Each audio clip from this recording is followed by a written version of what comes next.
Moral reasoning and its application in business ethics. As we live, it is not enough to do the right thing and to avoid the wrong thing. One must assess his or her motives for his or her action. Plato stated a scenario: you found an amulet that would make you disappear. What are the things that you will do? What will you do if nobody will see you?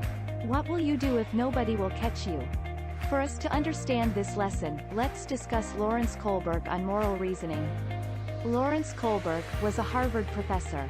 He became famous for his theory in psychology known as the stages of moral development. His theory was explained in his paper published in 1971 titled The Claim to Moral Adequacy of a Highest Stage of Moral Judgment. It was based on research of a group of young American boys, 58 subjects aged 10 to 16 years old. The research took 12 years to accomplish. He asserted that human moral reasoning goes through 3 levels and 6 stages. The first level is the pre-conventional morality.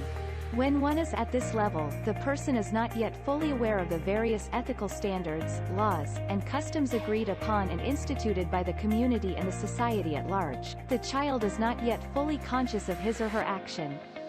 The first stage in pre-conventional morality is punishment and obedience orientation.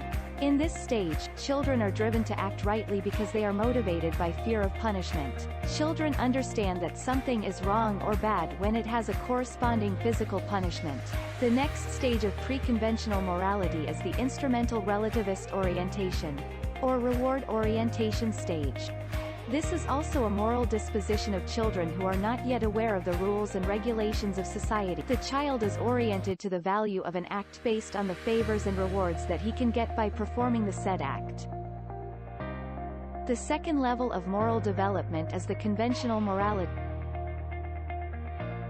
During the adolescence, the majority move from pre-conventional to conventional morality. The person becomes conscious that he or she is living in a society of countless people with countless interests. He or she realizes that the self-centeredness that characterizes the pre-conventional level has to be given up if he or she wants to accept it and to survive in a society of grown-up people. The third stage under level 2 is the interpersonal concordance or good boy, nice girl orientation. The young adolescent becomes conscious of his or her image and identity. He or she aspires to be accepted not only in the family but also in his or her friends. Conflict arises for the young adolescent because there is a tension and disagreement between the demands of the family and the pressure and approval of peers, classmates, and friends. The person's motive for doing or avoiding an act is very much influenced and driven by what his or her immediate relationships would approve, say, think about him or her.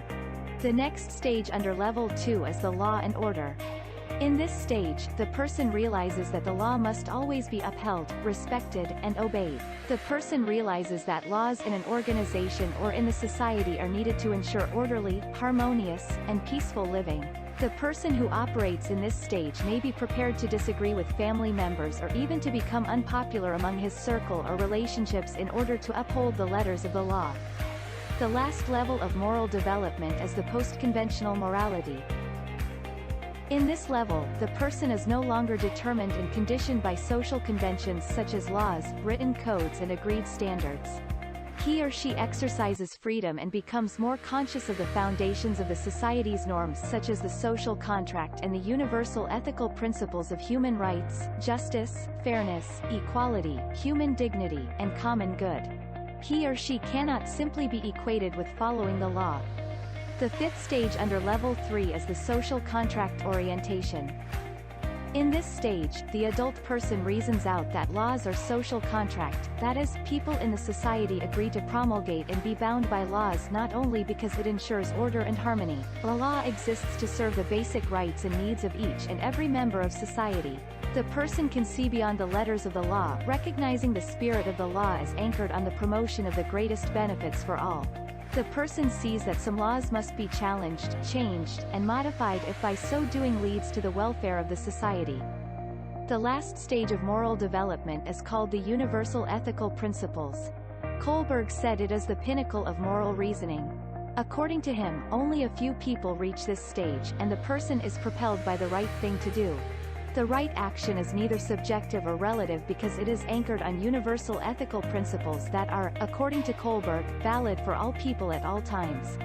Lastly, one's conscience is formed and developed based on these universal ethical principles.